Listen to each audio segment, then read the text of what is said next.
Merci beaucoup Virginie. Alors après le constat d'appréciation du concret donné par le maire de Lyon, je me suis dit, ça y est, à 180 degrés, on part dans l'abstrait, et c'est pour ma pomme. Donc, voilà, un quart d'heure d'abstraction, de dézoomage, comme j'aime bien le dire. Je passe toutes les salutations protocolaires, je constate que les rangs officiels se sont un tout petit peu dégarnis. Il y a une chose qui me frappe beaucoup dans la... J'ai eu l'occasion de faire un certain nombre d'entretiens pour travailler sur le projet stratégique de CUF de cette année. Ce qui me frappe beaucoup, c'est que les retours que j'ai eus des praticiens de l'action internationale, des collectivités, c'était que finalement l'ère de la mondialisation heureuse était finie et que c'est vraiment dans ce moment-là que les collectivités ont pu s'épanouir dans leur travail à l'international. Et effectivement, aujourd'hui, notre sujet, et d'ailleurs j'ai l'impression que depuis le Covid, effectivement, je suis assez systématiquement sollicitée pour des interventions sur les crises, les conséquences des crises, quelles crises, etc. Donc est-ce que toute cette action elle est vraiment remise en cause par cette espèce de généralisation des crises? J'entendais un économiste de banque qui parle de polycrise, ça c'est le maximum d'efforts pour arriver à mettre du sens, n'est-ce pas, dans la situation. En réalité, ça confond tout. Et je pense que c'est vrai que arriver à distinguer les différents ressorts de crise, c'est absolument essentiel pour ensuite avoir prise sur la réalité. Mais je pense que pour les collectivités, il y a quelque chose d'assez crucial dans ces crises, c'est qu'on a le sentiment de problème qui nous dépasse très largement, dont la solution n'est pas à la portée de chacun au niveau local, au niveau petit, entre guillemets, comme le disait Bernard Kouchner.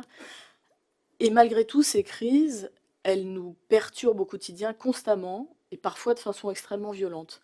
Et je crois que c'est vraiment dans cette espèce d'effet de ciseaux que s'installe le malaise, le vrai malaise sur la théorisation de l'action des collectivités locales internationales.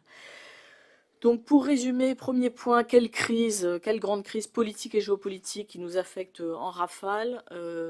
Bon, le constat global sur ces crises, pour moi, c'est qu'elles tendent à casser le lien, en fait, et qu'elles rendent les places plus floues, les places de chaque acteur plus floues. Je crois que c'est absolument essentiel. On a du mal à comprendre où chacun peut se rendre utile aujourd'hui.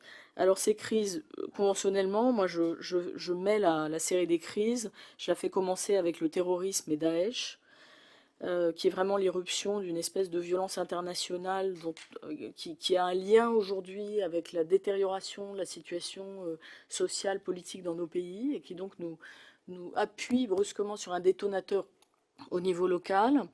La crise du Covid-19, bien sûr, qui nous rappelle la prégnance de la question du réchauffement climatique, l'accélération des catastrophes écologiques de façon là plus du tout abstraite, encore une fois.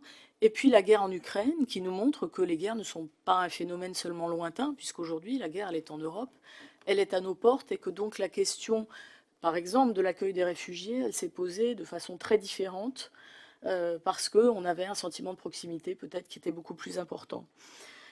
Donc toutes ces crises, c'est ce que, vous connaissez cette fameuse expression, ça c'est encore une expression de financiers, hein, comme s'il y avait qu'eux qui pensaient des crises, alors qu'en réalité ils considèrent que le marché absorbe les crises, donc les crises n'ont pas d'impact politique pour les financiers. Mais c'est quand même des financiers qui ont inventé cette expression de black swans, donc on a un troupeau de cygnes blancs, puis un jour il y a un cygne noir qui arrive, et ça perturbe tous nos raisonnements, tous nos systèmes cognitifs. Mais ça a aussi des effets très concrets, c'est qu'effectivement on a eu d'abord ces effets de démondialisation, ce que je disais tout à l'heure sur le lien, les effets sur l'approfondissement des écarts de richesse dont parlait François Hollande tout à l'heure, avec l'accentuation des inégalités, la pauvreté qui devient presque inaccessible finalement comme objectif politique, enfin, la résolution de la pauvreté. La facilitation des guerres avec l'idée que c'est de plus en plus un moyen de résoudre les contentieux, en fait, la guerre au sens de l'affrontement militaire, et l'affrontement militaire conventionnel avec beaucoup de morts, beaucoup de pertes civiles, alors qu'on était dans l'illusion maintenant de conflits complètement virtuels où on résolvait un truc avec un ou deux missiles extrêmement bien dirigés et très coûteux. Et puis toutes ces crises, elles provoquent aussi un bouleversement des hiérarchies mondiales qui nous remet en cause dans notre posture de donneur de leçons un peu. Et ça, je trouve que ça a aussi un impact très intéressant dans ce que j'ai pu comprendre du fonctionnement de l'action internationale des collectivités, puisque parfois ça renverse la perspective. C'est-à-dire que maintenant, on n'est plus dans de la solidarité nord-sud, mais on est soit dans du partenariat, soit dans de la solidarité, ou en tout cas de l'échange de pratiques sud-nord. Et ça, je crois que c'est quelque chose de vraiment très récent, d'après ce que j'ai compris.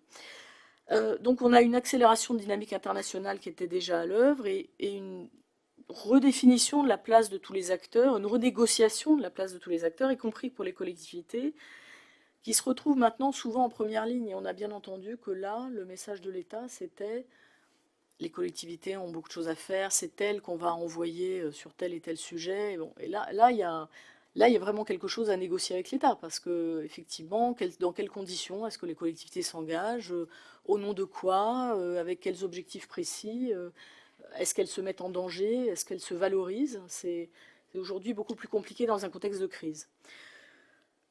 Donc un petit point sur les marges de manœuvre que les collectivités ont acquises en je sais pas, une trentaine d'années, on va dire, de croissance de l'action internationale. Bon, d'abord, il y a une assise légale et institutionnelle, évidemment, de leur activité, mais c'est aussi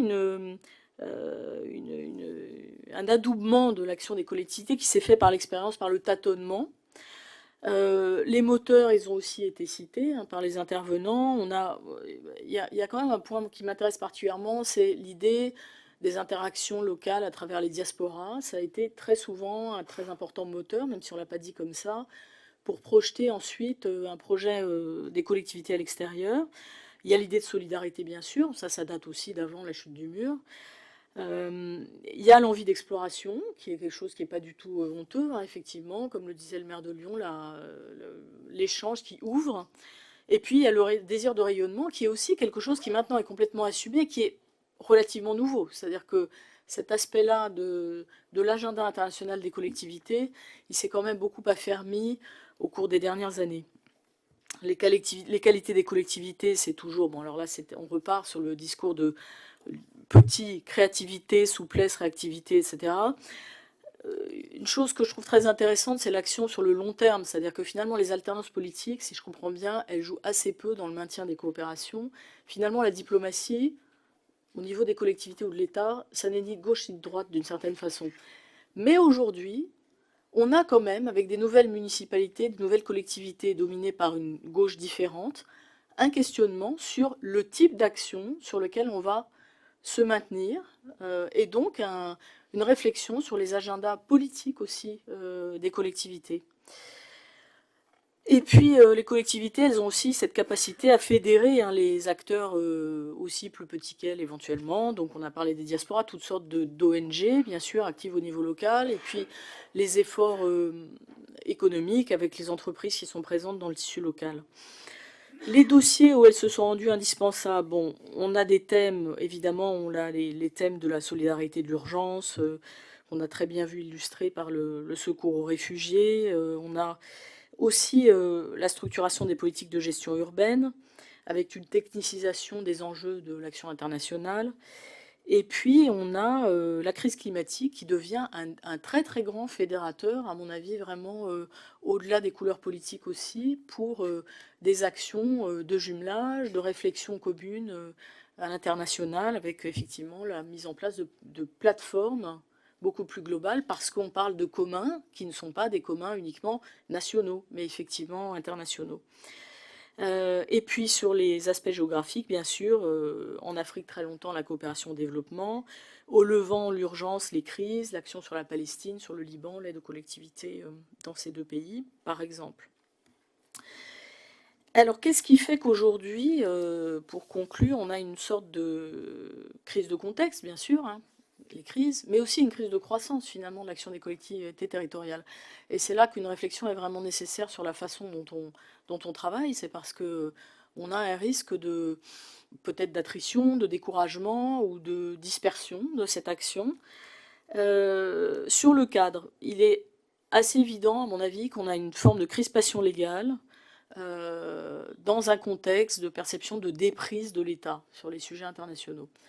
Alors cette crispation, paradoxalement, aujourd'hui, elle se résout par l'appel aux collectivités à plus d'action et par appel à plus de coordination en fait entre l'action de l'État et celle des collectivités.